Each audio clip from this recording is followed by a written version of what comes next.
understand? Better than's done.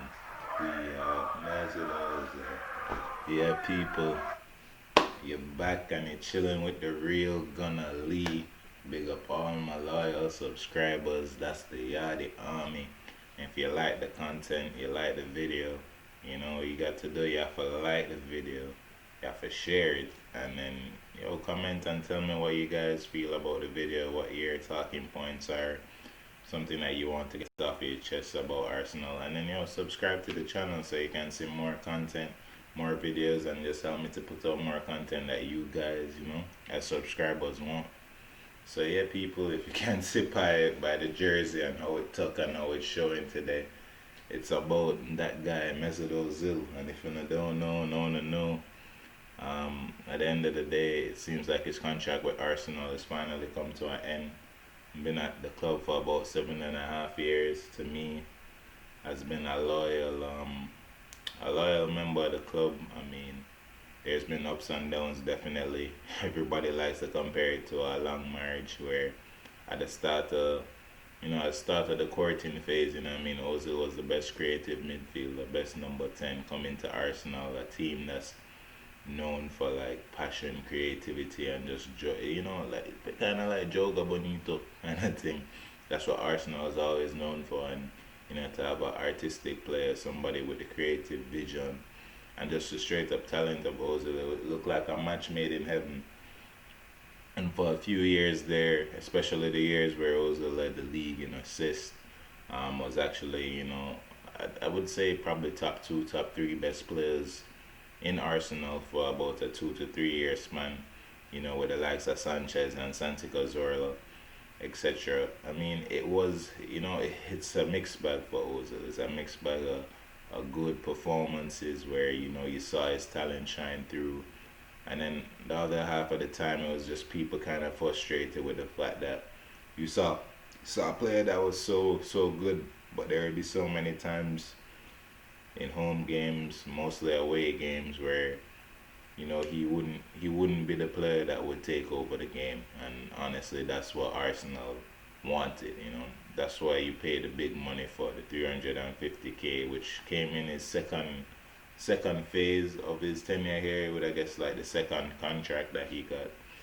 I would say the first contract was pretty good. We got we got our money's worth. The second contract with Sanchez leaving and the club having to keep Ozil, it looks like we just kind of, worse than by the bullet. It looked like we just put all the funds that we were supposed to spend on both of them for one player, and it never looked good. 350k is never a amount that any players are supposed to get. So I think it was a bit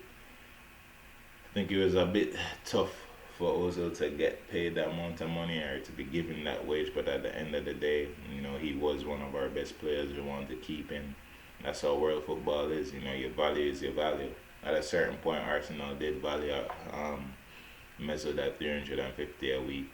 It is partly his fault that he didn't get up to those heights of, kind of showing people why he earns that wage. And then also Arsenal not doing the best to me in order to facilitate him growing with the team and growing with the times. And just for our team to be better, we needed to surround our team with more, strong, strength, I guess more strong, powerful, durable midfielders that could help Ozil in the midfield, help the team defensively, especially, because the drawbacks that Ozil would bring defensively in terms of tracking his man back, defending, tackling, etc. But I feel like for his career, he's been kind of, I guess what you call lambasted, or I don't know. I feel like people give him a bad rep for all of the things he could not do for us, but not enough props for all the things that he did do. Ozil, to me, a very charitable man.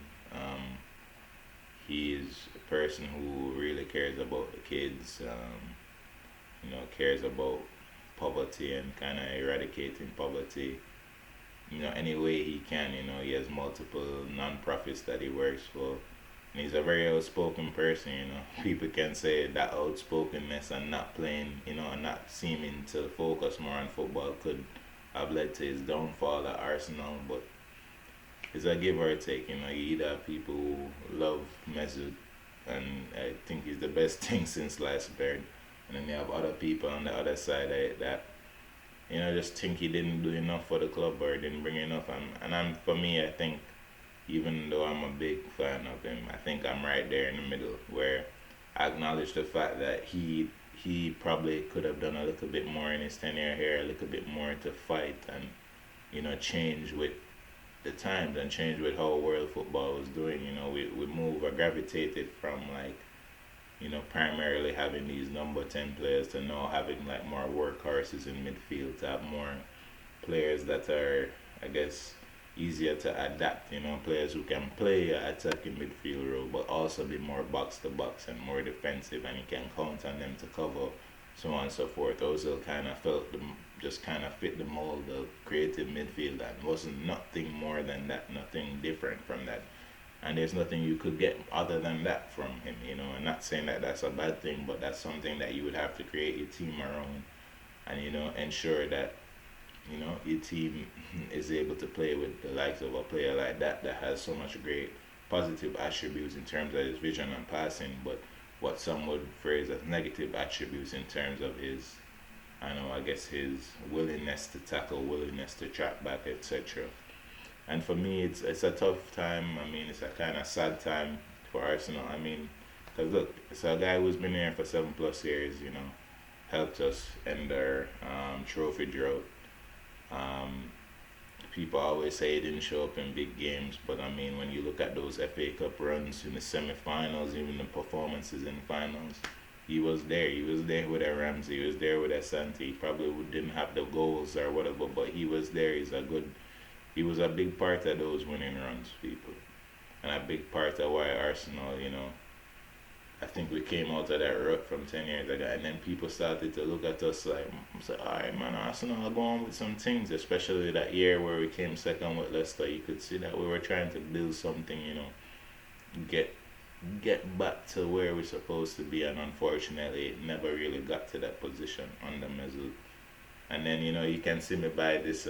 You see, I caught this jersey for this year, and a lot of people want to say, what it is that caused Ozil, but to basically be run out of the club. Cause at the end of the day, he wasn't registered, which is crazy for somebody who's been at the club for that long to not be registered at all. That is to me really damning. Cause the fact of the matter is, you had all of the off season to make sure that you had a certain amount of people there, to ensure that everybody is registered, or that you trade or you loan out these players. And we didn't. I think there's really a spit in the face to Ozil, but at the same time, he's gone through different things where he's outspoken about the Uyghur Muslims, in China, and that did have, to me, that did have a say in whether or not he played. Whether you guys think it should or not, it did. Him not taking a pay cut, that did have a say in whether or not he played or not for the club. Trust me, it did. Arteta said it was just purely football reasons. But you can see, just based on like a recent form where we started to incorporate like Smith Rowe as a number 10 or creative midfielder, we do need those creative midfielders and guys who can see a pass and just bring a kind of spot to the team. And with Ozil, I do think that was missing, but I don't necessarily think that's the only person that could bring that to our team. And I do think that at a certain point in time, we had to move on from him. He's 30+ years old, our highest wage earner, and not playing the game. Either it's one thing to not be playing some games, but to not be playing at all, and to the manager to say you're surplus to requirements.